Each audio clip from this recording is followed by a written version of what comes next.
Bienvenido a YOLO Camotes, videos de temas de interés general. Los héroes patrios y personajes ilustres, aquellos cuyas vidas son puestas como ejemplo a seguir para las nuevas generaciones y cuyas imágenes adornan hoy en día distintos recintos de gobierno, auditorios, calles, etc., los homenajeamos o nos hacen homenajearlos en distintas fechas. Hombres y mujeres pintados por la historia oficial con historias casi míticas, que nos hacen pensar que en el pasado caminaron dioses y no hombres. Pero la realidad es muchas veces un tanto distinta. La oficialidad gusta de fabricar héroes, quizá para así justificar su propia existencia. Hoy deseo platicarles sobre uno de estos héroes que la historia oficial creó. Es por eso que YOLO Camotes tiene el placer de traerles el día de hoy la historia oficial, la fábrica de héroes. La historia oficial, principalmente la revolucionaria e institucional, ha tomado a hombres de barro y los ha presentado como seres de hierro. Tal es el caso de uno de estos, cuyo nombre omitiré hasta el final de esta cápsula, y donde la oficialidad lo ha presentado como abogado consumado, periodista inquisitorio, compañero fiel del presidente Madero, llamado por Carranza a ser su secretario personal dadas todas sus cualidades casi sobrehumanas. Ministro de Justicia, donde dictaba sentencias tan sabias que ni el mismo Salomón podía lograr, y finalmente culminando su carrera profesional como presidente de la Suprema Corte de Justicia de la Nación, y aún después de esta ocuparía diversos cargos en el Congreso de la Unión, recibiendo premios y distinciones por parte del gobierno mexicano. Pero para aquellos que le conocieron en persona y caminaron a su lado durante la misma época, recuerdan un retrato un tanto distinto del que la historia oficial nos dice que fue casi un ser supremo. Nacido en Moyagua, Zacatecas, el 16 de agosto de 1883, sus padres fueron los señores Camilo Estrada Haro y Micaela Reynoso Espitia. Fue en su pueblo natal donde cursó sus primeros estudios básicos. Posteriormente, y con grandes sacrificios por parte de sus padres, se trasladó a la ciudad de Guadalajara para continuar con sus estudios. Cuando se dio el cuartelazo de la Ciudadela, por febrero de 1913, vivía en Guadalajara nuestro protagonista. Como muchos similares a él, no había tomado otra plaza que no fuera del corazón de alguna incauta muchacha, pues el solo hecho de ver un arma le daba miedo. Dicho caballero había ingresado a la escuela de jurisprudencia algunos años antes, cursando la asignatura de Derecho. No fue un estudiante brillante, de hecho, fue muy mal estudiante, que se distinguió entre los que lo conocieron por su desmedida afición a las pomadas, o lo que conocemos hoy en día como gel para el cabello. Lo usaba abundantemente y sin vergüenza, tanto que su cabellera quedaba lisa y siempre tiesa como el ala negra de un cuervo. Sus compañeros así le apodaron, el Cuervo. Él creyó que por su carácter osado, pero poco sospechaba que se referían a su cabello. Pero además de su afición al gel para el cabello, este futuro héroe revolucionario tenía una gran obsesión por el color de los calcetines. Para nuestro héroe, unos calcetines de un azul pálido, de un verde Nilo o morado, eran el rasgo más importante en cualquier hombre. Cuando por fin se recibió de abogado, ya había ido, como otros estudiantes, a alguna manifestación contra el gobernador porfiriano que gobernaba Jalisco, tan estimado como poco querido, don Miguel Ahumada. Nuestro paladín había encontrado en las ideas socialistas de los hermanos Flores Magón un rincón donde expresarse, abogando por un México comunista, ideología que la historia comprobaría sí traería riqueza, pero solo a los sepultureros. A través de un pequeño periódico llamado Aurora Social, intentó sembrar las ideas socialistas en la población, pero en realidad nadie le hacía caso. Fue por el contrario cuando criticó al gobernador del estado que sí atrajo la atención de las autoridades y fue expulsado de la entidad. La historia oficial pintaría este episodio con que había sido expulsado del estado por sus ideas de libertad. Esta gran hazaña guerrera causaría una impresión muy fuerte en el ánimo de nuestro héroe, pues siempre haría gala de ella ante alguien que se dejara impresionar. Después de haber sido expulsado del estado de Jalisco, se trasladó a la Ciudad de México. Cuando Madero comenzaba su campaña presidencial, nuestro héroe se encontraba en la oficina del antireeleccionista que dirigía el señor Pallavicini. Recomendado por este, fue a una gira con Madero y pronunció arengas contra la administración del señor Limantur, pues contra don Porfirio, según sus propias palabras, y nada tonto, no se valía decir una sola palabra. Y por esta propaganda cayó prisionero junto con Madero en San Luis Potosí. Fue en esta ciudad donde sirvió de redactor del Plan de San Luis que llamaría a iniciar la revolución del 20 de noviembre. La historia oficial no dice que fue un mero redactor, sino que fue un ideólogo revolucionario que colaboró en el Plan de San Luis. Después del triunfo del maderismo, nuestro protagonista decía que no tenía encima ningún remordimiento por no haber tomado parte en ninguna acción de guerra, ni haberse levantado en armas. Así que sin pena ni gloria, sin poder pedir nada, pues su modestia le permitía reconocer lo poco que había aportado a la revolución, se dirigió a la ciudad de Guadalajara, donde se entregó de brazos llenos a la holganza y a las fiestas. Pero tantas fiestas harían merma en la economía de nuestro héroe. Además, él tenía alguna aspiración a algo más grande y amable que los calcetines color rosa y que las pomadas en la cabeza. Le había quedado a nuestro héroe en el alma algo que quería ser, no solamente un hombre vanidoso, preocupado en exceso por su aspecto físico, y con un título de abogado que, como a muchos como él, no le servía sino de estorbo, por lo que aspiraba a ser agente del Ministerio Público de un juzgado de distrito. Así que, preparado para cobrar los favores que según él la revolución le debía, le escribió a Madero solicitando que lo nombrara como tal, y aunque no mencionaba ninguna cualidad profesional excepto su título de abogado, pero sí le recordaba a Madero, a manera de chantaje emocional, que había militado en su movimiento transformador, y que con ello, creía él, era más que suficiente para acceder prácticamente al puesto que deseara.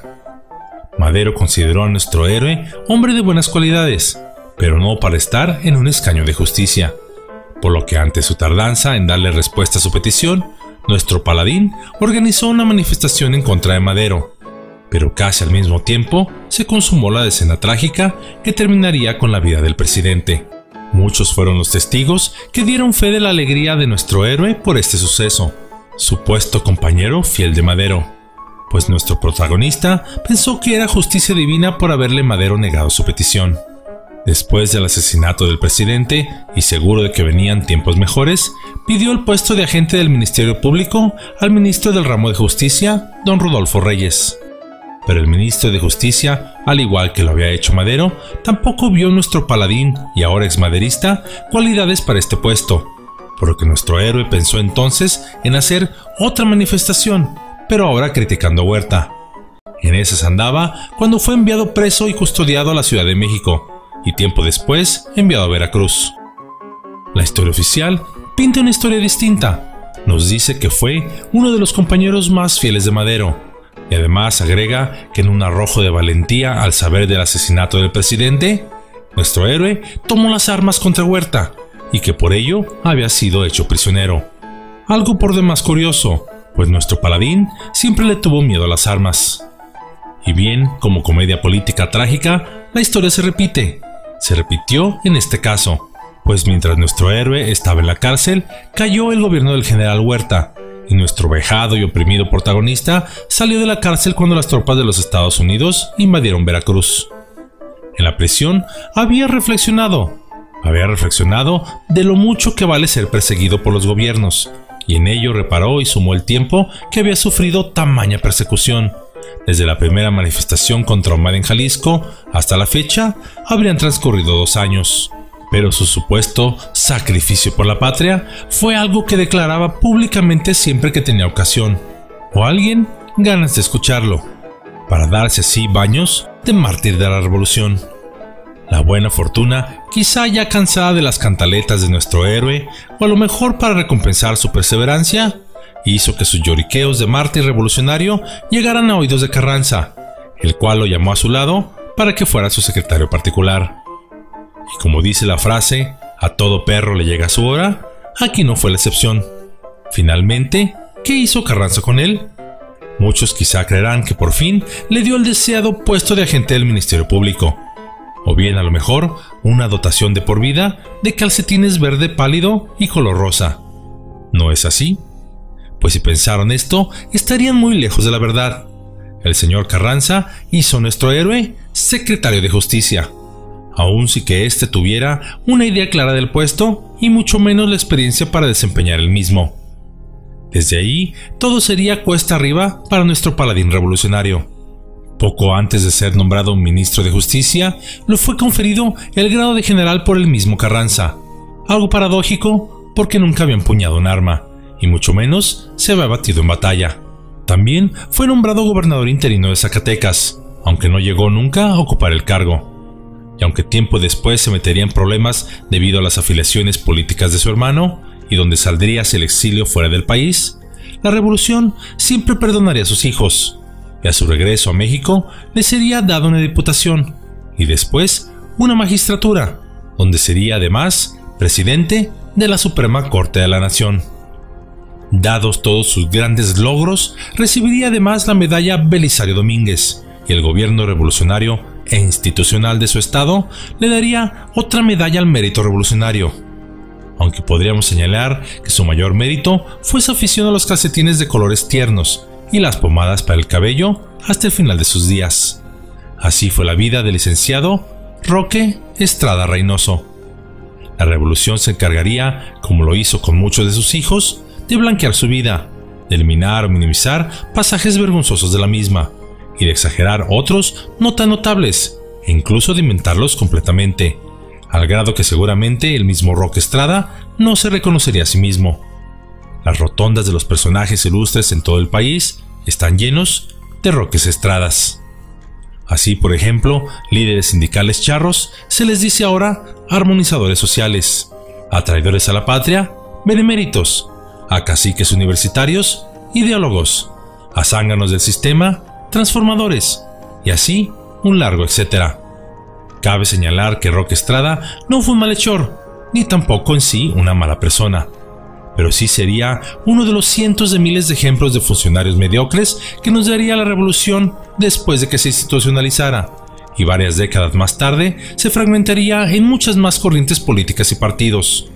Y ante la necesidad de justificar su propia existencia, comenzaría a crear personajes notables emanados de sus distintos movimientos políticos.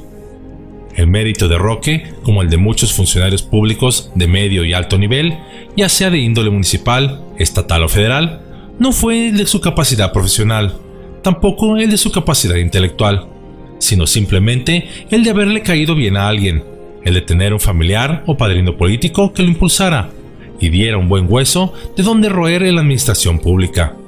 Y aunque hay muchos funcionarios públicos que ostentan y presumen altos grados académicos, es extraño que a pesar de ello, muchas veces estos funcionarios nos sorprendan tomando decisiones que nos parecerían absurdas. Pues alguien lo dijo por ahí, quizá a manera de ironía, que los altos puestos de mando de gobierno son aquellos donde los problemas más complejos y más importantes para el país son manejados por los menos capacitados para resolverlos. Mientras tanto, cada año, la historia oficial honra y seguirá haciéndolo por mucho tiempo a muchos de estos héroes y personajes ilustres, ya sean reales o ficticios, llamándolos libertadores, intelectuales o ideólogos, pero que en realidad simplemente fueron personas como todos nosotros, con aciertos y errores, con ambiciones o sin ellas, algunos con más brillantes que otros, incluso vistiendo también calcetines verdes y untándose pomadas para el cabello.